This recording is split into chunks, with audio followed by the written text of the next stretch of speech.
Ready to open the hood? UseTool for the tutorials. And for car parts, the right idea is the Mr. Auto app. Easy, fast, and with better prices than on the website.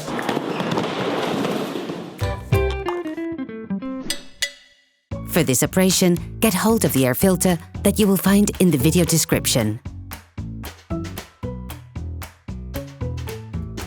Turn your engine off, pull up the handbrake, pull on the bonnet release lever and open the bonnet.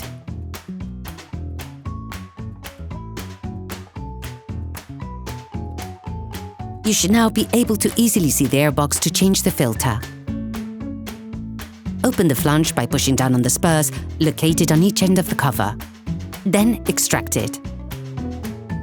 Before putting in the new one, it is important to clean off the remaining impurities from inside the filter compartment.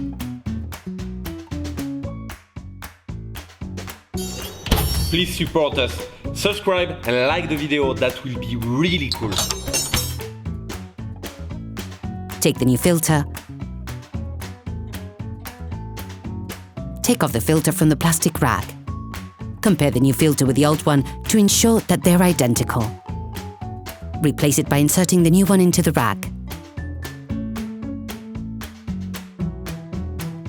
Insert the whole thing into the compartment, paying careful attention to properly put the spurs into their housing. Operation completed. Hello, if this video helps you, like and subscribe.